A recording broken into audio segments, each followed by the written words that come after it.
Retro Rob's gaming videos.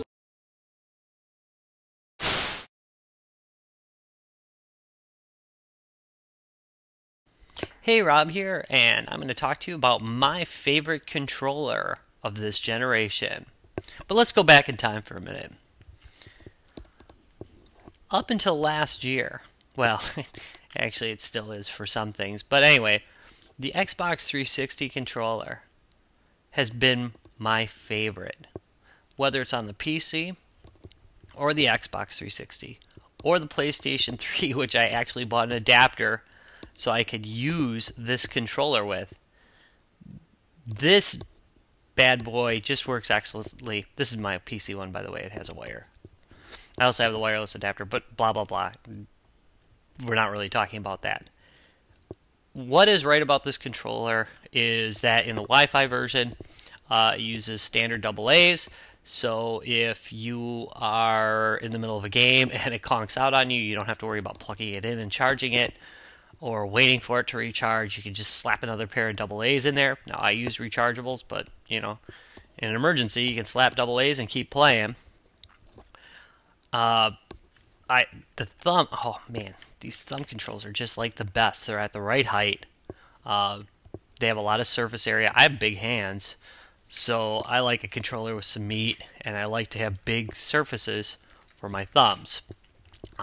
The only negative I would say about this controller is that I do, and I know I'm not the only one, often accidentally press down this clicker when playing first-person shooters, and I end up stabbing when I wanted to shoot them.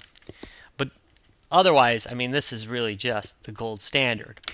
So anyway, a year ago, PlayStation came out with their controller, their new controller, the DualShock 4. The positives of this is they got the feeling of control on this thing absolutely right.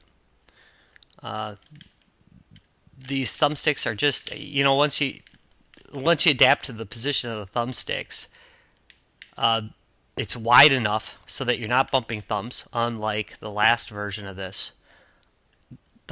Like I said, the heights are right. It has a feeling of quality in the construction. It has this almost useless little pad on it, but still, hey, you know, what do you do? I'm paying for that pad, though, and the only thing I use it for is a button. We won't go there. They got the triggers right. The triggers feel well placed. They're easy to access, unlike the last generation where your fingers would come off. I actually used what I used to call Lee press-on triggers. They were little triggers that would snap on. That would give it a little bit more trigger meat. But anyway, these don't need it because these just feel perfect. What else is good about this? Oh, the headsets now plug into the controller, which is really nice. Sorry about that bling. That said, that the headphones that you can get for this are not really that great. I haven't been very happy with any of the headsets I've had for it. But the other negative is it has a built-in battery. So if you're part way through a game and your controller conks out, you're either plugging this thing in or you're out of luck. Which brings us to the Xbox One controller. Nice thing about this, takes AA batteries, harkening back to the Xbox 360 controller. I have some negatives about this controller. I think, I hate to say it, but especially in the D-pad, this feels like a cheap Chinese ripoff of a controller. I mean, this D-pad is just, it is questionable, to say the least. Number two, again, I've got big thumbs, and the thumbsticks feel a little bit high, and the surface areas here are really small. Now, it's something I've kind of adapted to a little bit. I'm starting to warm up to these controls, but they feel very clunky to me. I think that there's too much throw on the thumbsticks, unlike the 360 one, where the throw felt just right. This one feels very, it feels very spongy. It feels a little bit, actually, I'm saying two different things, but it feels a little bit too stiff, and it feels like that I'm always fighting the controls when I'm playing a game, which is not a good place to be. And I did mention these triggers, right? That they're just, I don't know. They don't make me happy. They're another thing that I've kind of adapted to, but they feel cheap. Honestly, the thing feels cheap. But that said, I mean, it's just so nice to be able to change the batteries. It gives it a big boost. Also, headphones. The headphones that come with the Xbox One are great. It's obvious that Microsoft put thought into actually communicating in game, and that reflects in game, specifically Ghosts, where you wear your headphone and you hear other people calling out locations. Where on the PS4, basically they just use the headset to insult each other because all you're hearing is. I've got a rant elsewhere on my page about how horrible the PS4 headphones are. Just terrible. Even the aftermarket ones aren't that good.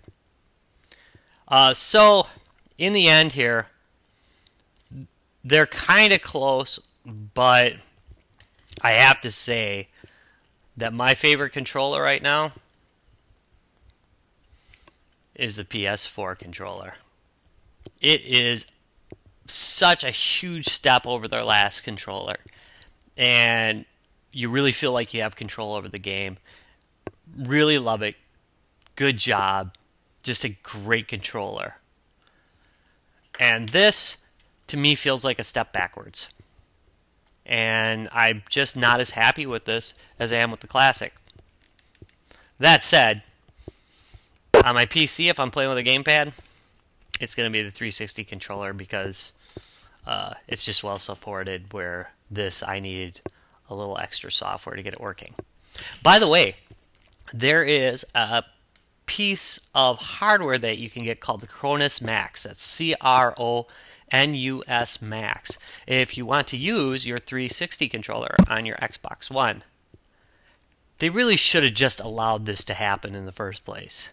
I can't believe that in their market testing they didn't notice that this controller just was not as comfortable as this. So again, PlayStation 4 controller wins. Unfortunately, the system in my book did not win because I like split screen gaming, and Microsoft is offering me more in that arena than PlayStation is. So I'll be getting rid of my beloved PlayStation 4 and keeping the Xbox One because my wife and I like to play together. Imagine that. Bye, thanks for watching.